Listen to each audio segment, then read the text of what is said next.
صرف کلمے کی دعوت کو آج ہم سمجھتے ہیں یہ اسلام ہے، مسجد میں نماز پڑھنے کو سمجھتے ہیں اسلام ہے۔ آج میرا بھائی بھی کہتا ہے کہ پورے کے پورے دین کی سمجھ،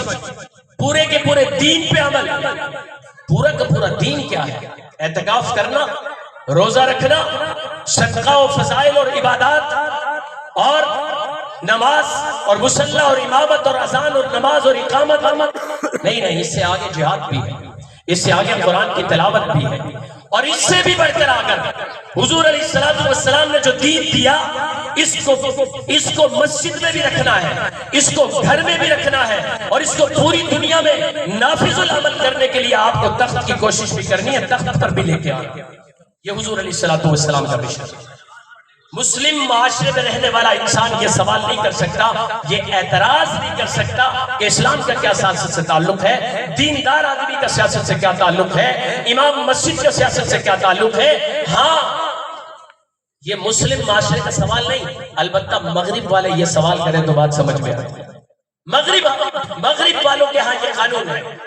یہاں تو سیاست کی بھی بات ہوتی ہے، قرآن کی بھی بات ہوتی ہے، کیونکہ سیاست کا اسلام سے تعلق ہے، اور سیاست کو اگر آپ نکال دو اسلام مکمل نہیں ہو سکتا۔ سیاست کو اگر نکال دو تو لولا لگڑا اسلام بچ جائے گا، جرت کا اسلام خالی ہو جائے گا، اپنے حق لینے کی آواز دب جائے گی، کیونکہ نماز میں حق لینے کی بات نہیں آتی، تبلیغ میں حق لینے کی بات نہیں آتی، اور تعلیم میں حق لینے کی اس طرح سے بات نہیں ہو سکتی جس طرح تخت مدینہ کے اوپر، ریاست کے اوپر، مدینہ کی ریاست کا تصور قائم کرنے کے اوپر جس طرح سے حق لینے کی بات ہو سکتی ہے، مسجد اور مدرسہ کے تعلیم اور تعلق کے ماحول میں بیٹھ کر یہ بات نہیں ہو سکتی۔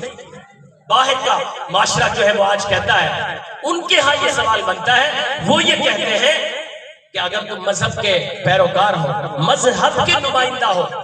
تو آپ کو ہم فیسیلیٹیٹ کریں گے، آپ کو ہم سہولیات دیں گے، آپ کو ہم کریڈٹ کارڈ فراہم کریں گے، آپ کو بینک بیلنس دیں گے، آپ کو عزت و وقار دیں گے، آپ کے گھر کا میڈیکل فری میں فراہم کیا جائے گا، آپ کو گاڑی اور آپ کو سہولیات فراہم کی جائیں گی، لیکن آپ کو جتنا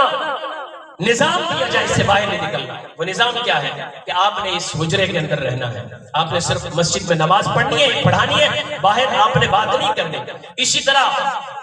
جو ہے کلیساؤں کے اندر، معبد خانوں کے اندر، ہر مذہب کے لبانے کے لوگوں کو وہ مذہب کے نمائندہ لوگوں کو ان کے کمروں میں بند کر دے، اپنے مذہب کی نمائندگی کرو، عبادت کرو، باہر نکل کر آپ نے بات نہیں کرنی۔ مغرب کے اندر قرآن مجید پڑھنے پہ پابندی نہیں۔ مغرب جیسے ممالک میں، مغرب جہاں جو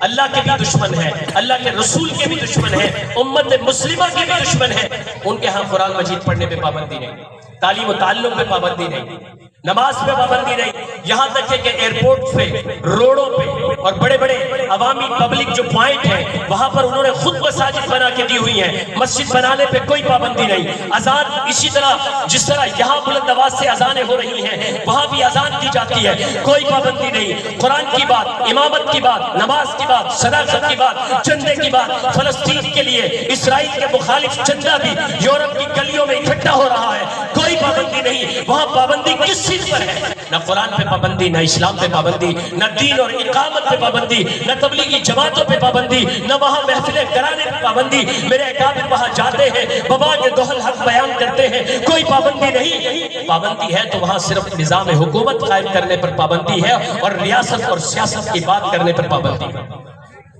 یہ مغرب کا فلسفہ ہے کہ اسلام کا سیاست سے کیا تعلق ہے۔ مسلمان کا فلسفہ یہ نہیں ہے۔ مسلمان جو حضور علیہ السلام کا پیروکار ہے وہ یہ سوال کبھی نہیں کرے گا کہ مولوی کا اور مسجد کا اسلام سے کیا تعلق ہے۔ مسلمان آدمی یہ سوال نہیں کرے گا، کیونکہ اس نے اپنے نبی کو تخت مدینہ پر بیٹھے دیکھا ہے، اور فرمایا کہ جب تک سیاست مسجد میں رہی تو امن تھا، انقلاب تھا۔ مسجد میں سیاست رہی ابو بکر آیا، مسجد میں سیاست رہی حضرت عمر آیا، مسجد میں سیاست رہی عثمان آیا، مسجد میں سیاست رہی علی آیا، مسجد میں سیاست رہی حسن آیا، مسجد میں سیاست رہی امیر معاویہ آیا، اور مسجد سے سیاست باہر نکلی تو یزید آیا۔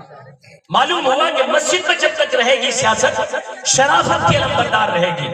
عزت کی علمبردار رہے گی۔ آج مجھے کوئی کہنے والا کہتا ہے، بات اختتام کی طرف لے جا رہا ہوں، وہ کہتا ہے میرے محترم دوستو، مسجد میں جب تک سیاست رہے گی، شرافت رہے گی، عزت رہے گی، عظمت رہے گی. اور جب یہ سیاست دوسرے لوگوں کے حوالے ہو گئی، اور آج لوگوں نے بڑی پیاری بات کہی، کہا کہ جو مسجد ہے اس مسجد کے اندر 20 لوگوں کی امامت چاہیے ہوتی ہے، 20 50 100 لوگوں کی امامت چاہیے ہوتی ہے،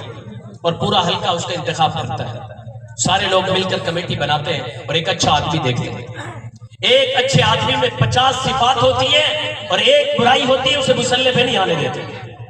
ایک آدمی عالم بھی ہے، حافظ بھی ہے، لیکن جھوٹ بولتا ہے، اسے آپ اپنا امام